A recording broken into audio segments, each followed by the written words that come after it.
Welcome, class. This is CHRP 01, Human Resource Management, Part 1, Section 1. It is an exam done by the aspiring human resource professionals and examined by HRMPEB, that is the Human Resource Management Professional Examination body. So this is part 1, section 1. It's the first paper, human resource management, and we'll be answering question 2. So the first question in question 2, the management of Kalasha Foods Limited has instructed the human resource assistant to establish an effective record keeping system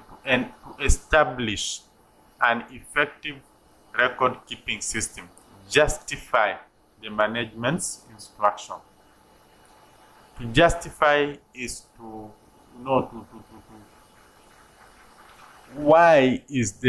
answer the question why the management has generally instructed, the reasons as to why it is important. So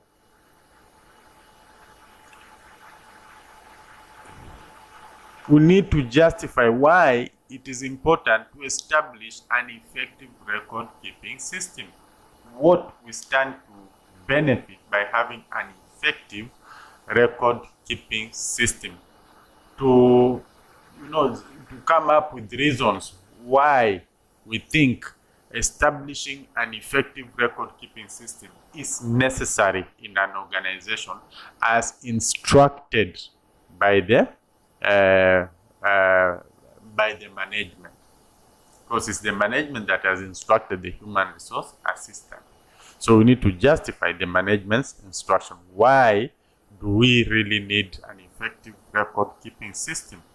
Now, number 1, an effective record keeping system ensures institutional accountability. Because we are simply keeping track of everything that happens, so that should there be a query anytime in the future, we simply go back to the records and find out what actually happened. So the accountability part of the organization is maintained intact. Number 2, it enhances or improves compliance levels. And compliance is very key in an organization. Compliance is key in any organization. In fact, some of these records require that you keep them for as long as a certain defined period of time. So unless we have an effective record keeping system, we are likely to lose some of the information, which might put us in very awkward situations and pose basically risks to the organization. So to improve on the compliance and the records that have to do with compliance, we need to have an effective record management system, which will eventually help us a lot in solving or preventing some of the possible risks that would have come our way. So it generally enhances or improves compliance, and we can also say that it simplifies the process of compliance. Number 3, it reduces greatly on the costs. And in this case, we possibly talk about the storage costs. And let's not just talk about the storage. So let's talk about the storage plus the retrieval costs. To retrieve this message, the information, if they have not been well, the record keeping system is not effective, is not good, it becomes an issue, because you have to employ people to spend days to retrieve for just one document. So if we have an effective record keeping system, it means that we are going to greatly reduce on the costs that the organization is likely to incur just to store or to retrieve the data. Effective record keeping system possibly will ensure that the organization uses the minimal possible resources to store the data, uses the most modern techniques to store the data, and this basically goes a long way in reducing the expenditures to be incurred by the organization for the purposes of record keeping. It also helps timely access to information,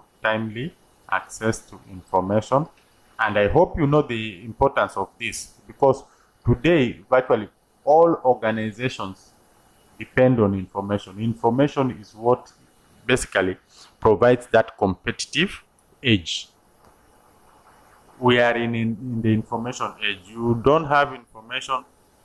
So timely access to information is very key when we talk about effective record keeping system.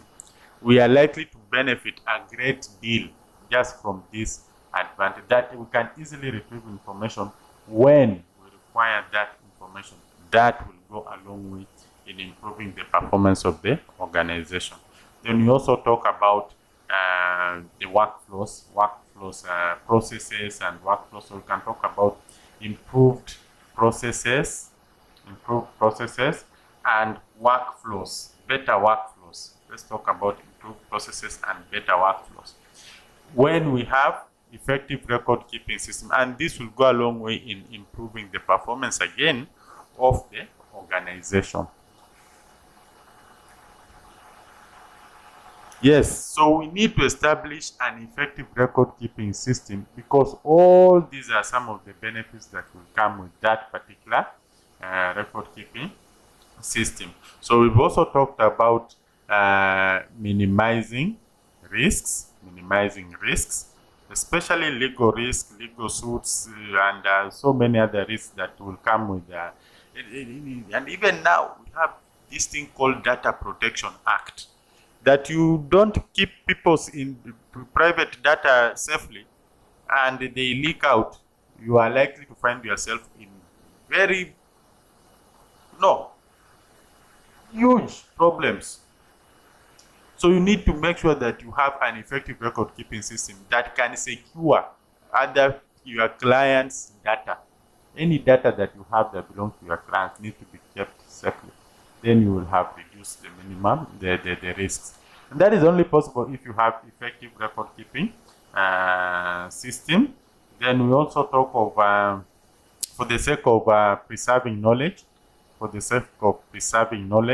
again, we see the need for effective record keeping system. I think these and so many others will give you these marks. You just need like 5 points and you should be able to get this. And I think you have gotten the flow. That is what we expect from you to justify why it's important for us to have an effective record keeping system. We are basically asking for the benefits or the advantages of effective record keeping system. Then part B of the question, Fura Enterprises has requested you to develop a human resource plan for the company. Identify 5 features of such a plan. Human resource plan. Number 1, the intent. What is the intention of the human resource? What vision does the human resource have? What mission? What goals? What objects do you want to achieve? What values will enable you to achieve all these things? So the intent, it should not be far-fetched from the organization's vision, goals. They should actually be, it's a subset. The HR department is a subset of the organization. So we expect them to be actually it should be derived from the vision of the organization. But since this is a subset, it operates at a narrower level. So we expect to see the intent, very clear direction of where the HR department is heading to. Then we also expect a very good environmental analysis of the HR department. Now, what happens in environmental analysis? We have the internal and we also have the external. So we expect a very good analysis of this as one of the key features of a plan. After all, it's from this environmental analysis that we'll be able to plan. This will set the ground, the premises, the assumptions the assumptions that will enable us to come up with a plan. So we expect a very clear environmental analysis to understand the inside of the HR department and the outside of the HR department that can influence the HR department. So once we have that and we have a very good clear picture of the HR, then we can now plan. We can now do the plan. And the plan is now the process of, the process of trying to forecast the future. What activities we talk of, the definition, simplest definition of plan is what we will be doing, the activities, why we will be doing, when we will do, where we will do, who will do, why he will do. That when we answer all these questions, we will be doing planning in the future, trying to predict the future with some level of certainty.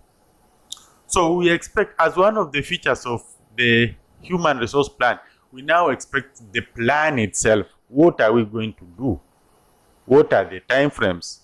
Who will do them? All those questions, we expect them to be answered as part of the human resource plan. We expect to see what you anticipate or what you expect in that plan. Are we in together? Because let me read the question again. Furaha Enterprises has requested you to develop a human resource plan for the company. 5 features of such a plan. We expect to see the future in that plan of yours. So can we see the plan itself? Now answering all these questions. Then let's see the implementation of the plan. How are you now going to implement the plan? Come up with a matrix to show how you will implement the plan.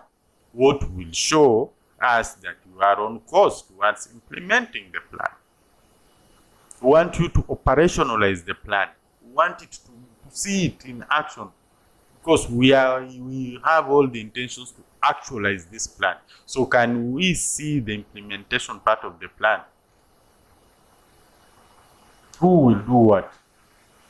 How will we know that he has done it? That is what are the time frames? Those are the implementation bit. The resources, where will we get the resources? Which resources will we provide to make sure that he does what he's supposed to do? That is the implementation. Can we operationalize the plan? So we expect, as one of the key features of our HR plan, to see the implementation part of it, operationalization of that plan. Then we also expect to see the control, which we normally call the monitoring and evaluation. How will we know that we are on course? How will we know that we are on course? And what measures are we putting in place to ensure that we correct the deviations? Because occasionally we get deviations. They can be positive deviations, they can be negative deviations.